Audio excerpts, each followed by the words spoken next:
Bienvenidos. En la sesión de hoy nos vamos a adentrar en el análisis de dos conceptos que son absolutamente fundamentales para el pensamiento filosófico. Son dos términos que a menudo, en el lenguaje cotidiano, se usan casi como si fueran sinónimos, pero conceptualmente esconden una distinción que es capital. Me refiero, por supuesto, a los términos ética y moral. Así que, para empezar nuestra exposición, la pregunta de partida es casi obligada. ¿Constituyen la ética y la moral un único concepto? ¿Estamos hablando de lo mismo? Bueno, como iremos desgranando a lo largo de esta explicación, la respuesta es un no rotundo, y comprender el porqué de esa negativa es sencillamente esencial para cualquier reflexión filosófica rigurosa. Para abordar esta cuestión con la seriedad que merece, lo primero que debemos hacer es situarla en su disciplina de origen, que no es otra que la filosofía, y concretamente dentro de esa rama de la filosofía que se ocupa de la fundamentación racional del comportamiento humano y de los criterios que determinan su legitimidad. Y es aquí donde encontramos nuestro primer término.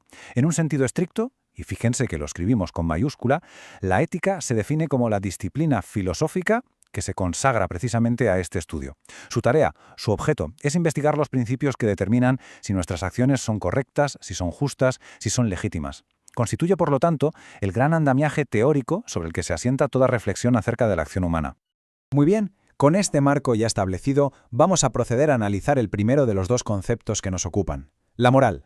¿Qué es entonces la moral? Pues bien, la moral se define como ese código de conducta, ese conjunto de normas sobre lo que se considera que está bien y que está mal, que un individuo interioriza y asume por el hecho de ser miembro de una comunidad o de una sociedad concreta. La moral, por tanto, pertenece al ámbito de la praxis, de la experiencia vivida. Esto tiene implicaciones muy claras. Una característica esencial de la moral es que se compone de normas que ya están ahí, que son preestablecidas y cuya aceptación, por lo general, no pasa por un filtro crítico, simplemente se asumen. Y claro, estas normas son las que moldean la conducta de los individuos y se manifiestan en la esfera de lo más personal, de la vivencia, como por ejemplo en la experiencia de sentir culpa o remordimiento. Este es un punto clave. Fíjense, el ejemplo ilustra el concepto a la perfección. La moral siempre está anclada a una comunidad específica. Por eso tiene todo el sentido del mundo hablar, por ejemplo, de una moral cristiana o de una moral musulmana o de una moral victoriana. Se refiere siempre a un código de conducta concreto de un grupo concreto. Perfecto. Ya tenemos una idea clara de lo que es la moral. Pasemos ahora a analizar el segundo término, la ética, y examinemos su relación fundamental con la moral. Y aquí es donde encontramos la gran diferencia. A diferencia de la moral, la ética no se identifica con la experiencia vivida. Al contrario, se erige como la teoría sistemática y argumentada sobre esa experiencia. Es, en esencia, la reflexión filosófica que se pregunta por los fundamentos últimos de todos esos códigos morales. Como podemos observar aquí, las características de la ética revelan su propia naturaleza de reflexión crítica. No es un conjunto de normas que se asumen sin más, sino que es una construcción teórica, explícita y argumentada. Es el resultado del trabajo de pensadores concretos que articulan sistemas de pensamiento formales y que a menudo tienen la ambición de establecer principios que tengan una validez universal. Esta distinción se ve con una claridad meridiana cuando nos referimos a los grandes sistemas filosóficos de la historia. Hablamos con total propiedad de la ética aristotélica o de la ética kantiana. ¿Por qué? Porque nos referimos a teorías completas, a sistemas desarrollados y argumentados por un pensador específico, no a su código moral personal. Bien, con ambos conceptos ya definidos por separado, ha llegado el momento de ponerlos frente a frente.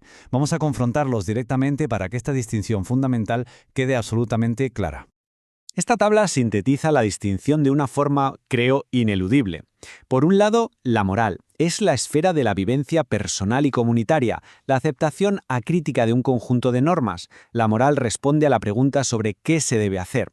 Y por el otro lado, la ética, el ámbito de la teoría, de la reflexión crítica del sistema filosófico. La ética no pregunta qué, sino que pregunta por qué se debe hacer. Así que, en síntesis, la idea fundamental que debemos asimilar es esta. La moral es el qué, es decir, el conjunto de normas que guían la acción, mientras que la ética es el por qué. Es la justificación racional, la fundamentación teórica de esas normas. O para decirlo de una forma un poco más aforística, que a mí me gusta mucho, la moral se vive, la ética se piensa. Y todo este análisis nos conduce, de forma casi inevitable, a una reflexión final, a una pregunta que queda abierta y que es ciertamente provocadora.